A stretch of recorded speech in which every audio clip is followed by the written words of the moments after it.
Sometimes a performance comes along that makes you stop in your tracks and just say, wow, they still got it. That's exactly what happened when Def Leppard hit the America's Got Talent stage in 2025 with their legendary anthem, Pour Some Sugar on Me. The crowd went wild and the internet quickly followed. Today, we're diving into what people are saying. And trust me, the reactions are nothing short of explosive. Before we jump in, quick question for you. If you had the chance to see Def Leppard live, would you take it? Or do you think some moments are best left in the past? Drop your thoughts below, because after hearing what fans had to say, you might just be booking tickets. Now, let's talk about what had people buzzing. First, the sheer fact that this was played entirely live caught everyone's attention. No backing tracks, no auto-tune, just raw talent. Many pointed out that in today's world, where lip syncing and digital fixes are the norm, it was refreshing to see a band prove they're still the real deal. Some even said that what Def Leppard delivered was better than most of the contestants this season. And then there's Rick Allen, the drummer who continues to inspire. With one arm, he managed to drive the entire performance, earning massive respect from fans. People couldn't stop talking about how incredible it is that decades later, he's still pounding out beats like nothing can stop him.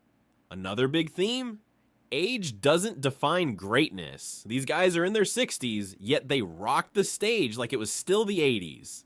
Some joke that when you see them walk out, you might think, who are these old dudes? But the second the first note hits, all doubts vanish. Fans called them living legends, icons, and even the spine of rock and roll. Of course, the nostalgia was flowing heavy. For many, this wasn't just a performance. It was a time machine. People remembered hearing the song for the first time back in the 80s, cruising in cars with the stereo blasting, or catching their very first concert. One person even shared the story of catching Phil Collins' guitar pick at a show decades ago, and still keeping it safe all these years later. That's the kind of lifelong bond this band has with its fans. And it's not just about memories, it's about energy. People were blown away by how powerful the performance felt, even for a TV stage. Some even said this should have been the Super Bowl halftime show. Others felt it was the first time in ages that real music had graced the AGT stage. Goosebumps, chills, and even tears. That's the impact Def Leppard had on people watching from home. Now, not every reaction was purely glowing. A few pointed out that Joe Elliott's voice isn't quite the same as it was 30 or 40 years ago. But here's the thing. Many defended him, saying that he's still singing live, adjusting his voice to fit his age, and delivering something authentic. After all, who else in their mid-60s can still hit those high notes and command a stage like that? Most agreed. Even with a grittier edge, Joe's voice is still legendary. And let's not forget the fun factor. People loved the stage setup, the pyro, the sheer joy the band showed while performing. Someone joked, "Get it, granddaddies," while others simply shouted, "Legends" and "Icons" over and over again. You could feel the love pouring in from all over the world, from the US to New Zealand, from India to Europe. At the end of the day, the reaction was clear. Def Leppard proved that great music never ages. They're not just a band from the past. They're still here, still rocking, and still reminding people why they became legends in the first place. So here's the real question for you. Do you think Def Leppard still outshines today's new acts? Or should we leave bands like this in the Hall of Fame of memories? Let us know what you think, because if the public reaction is anything to go by, Def Leppard just reminded the world what real rock sounds like.